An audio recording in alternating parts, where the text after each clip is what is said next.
Chapter 4 The Road Through the Forest. After a few hours, the road began to be rough, and walking grew so difficult that the Scarecrow often stumbled over the yellow brick, which were very heavy and uneven. Sometimes, indeed, they were broken or missing altogether, leaving holes that Toto jumped across, and Dorothy walked around. As for the Scarecrow, having no brains, he walked straight ahead and so stepped into the holes and fell at full length on the hard bricks. It never hurt him, however, and Dorothy would pick him up and set him upon his feet again, while he joined her in laughing merrily at his own mishap. The farmers were not nearly so well cared for here as they were farther back. There were fewer houses and fewer fruit trees, and the farther away they went, the more dismal and lonesome the country became. At noon they sat down by the roadside near a brook, and Dorothy opened her basket and got out some bread. She offered a piece to the Scarecrow, but he refused. "I'm never hungry," he said, "and it's a lucky thing I'm not, for my mouth is only painted, and if I should cut a hole in it so that I can eat, the straw I'm stuffed with would come out, and it would spoil the shape of my head." Dorothy saw at once that this was true, so she only nodded and went on eating her bread. "Tell me something about yourself and the country you came from," said the Scarecrow, when she had finished her dinner. So she told him all about Kansas and how gray everything was there and how the cyclone had carried her to this queer land of Oz. The Scarecrow listened carefully and said, "I cannot understand why you should wish to leave this beautiful country and go back to the dry, gray place you call Kansas." "That's because you have no brains," answered the girl. "No matter how dreary and gray our homes are, we people of flesh and blood would rather live there than in any other country, be it ever so beautiful. There's no place like home." The Scarecrow sighed. "Of course I could not understand it," he said. "If your heads were stuffed with straw like mine, you would probably all live in beautiful places, and then Kansas would have no people at all. It is fortunate for Kansas that you have brains." "Won't you tell me a story while we're resting?" asked the child. The Scarecrow looked at her reproachfully and answered, "My life has been so short that I really know nothing whatever. I was only made the day before yesterday. What happened in the world before that time is all unknown to me. Luckily, when the farmer made my head, one of the first things he did was to paint on my ears, so that I heard what was going on. There was another Munchkin with him, and the first thing I heard was a farmer saying, 'How do you like those ears?' 'They aren't straight,' answered the other. 'Never mind,' said the farmer, 'their ears just the same,' which was true enough.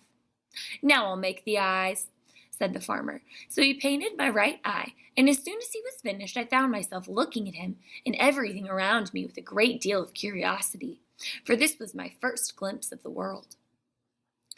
"That's a rather pretty eye," remarked the Munchkin, who was watching the farmer. "Blue paint is just the color for eyes." "I think I'll make the other a little bigger," said the farmer. And when the second eye was done, I could see much better than before. Then he made my nose and made my mouth, but I did not speak, because at that time I didn't know what a mouth was for. I had the fun of watching them make my body and my arms and my legs, and when they fastened on my head, at last, I felt very proud, for I thought I was just as good as any man. "This fellow will scare the crows fast enough," said the farmer. "He looks just like a man." "Why, he is a man," said the other, and I quite agreed with him. The farmer carried me under his arm to the cornfield and set me upon a tall stick, where you found me. He and his friend soon after walked away and left me alone. I did not like to be deserted this way, so I tried to walk after them, but my feet would not touch the ground, and I was forced to stay on that pole. It was a lonely life to lead, for I had nothing to think of, having been made such a little while before. Many crows and other birds flew into the cornfield, but as soon as they saw me, they flew away again, thinking I was a Munchkin, and this pleased me and made me feel I was quite an important person. By and by, an old crow flew near me, and after looking at me carefully, he perched upon my shoulder and said, "I wonder if that farmer thought to fool me in this clumsy manner. Any crow of sense could see that you're only stuffed with straw." And then he hopped down at my feet and ate all the corn he wanted. The other birds, seeing that he was not harmed by me, came to eat the corn too. So in a short time there was a great flock of them about me. I felt sad at this, for it showed I was not such a good Scarecrow after all. But the old crow comforted me, saying, If you only had brains in your head, you'd be as good as a man of any of them, and a better man than some of them. Brains are the only thing worth having in this world, no matter whether one is a crow or a man. After the crows had gone, I thought this over and decided I would try hard to get some brains. By good luck, you came along and pulled me off the stake, and from what you say, I'm sure the Great Oz will give me brains as soon as we get to the Emerald City. I hope so, said Dorothy earnestly, since you seem anxious to have them. Oh, yes, I'm anxious, returned the Scarecrow. It is such an uncomfortable feeling to know that one is a fool. Well, said the girl, let us go, and she handed the basket to the Scarecrow. There were no fences at all by the roadside now, and the land was rough and untilled. Toward the evening they came to a great forest where the trees grew so big and so close that their branches met over the road of yellow brick. It was almost dark under the trees, for the branches shut out the daylight. But the travelers did not stop and went on into the forest. If the road goes in, it must come out, said the Scarecrow.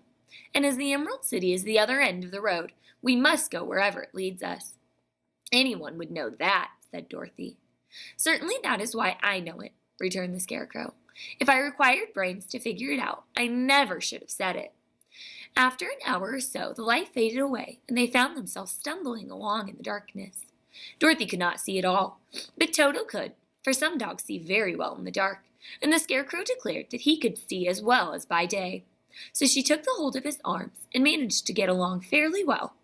If you see any house or a place where we can pass the night, she said, you must tell me, for it is very uncomfortable walking in the dark. Soon after the Scarecrow stopped. I see a cottage on the right of us, he said, built of logs and branches. Shall we go there? Yes, indeed, answered the child. I am all tired out. So the Scarecrow led her through the trees until they reached the cottage, and Dorothy entered and found a bed of dried leaves in the corner. She lay down at once, and with Toto beside her, soon fell sound asleep. The Scarecrow, who was never tired, stood up in the corner next to her and waited patiently until morning came.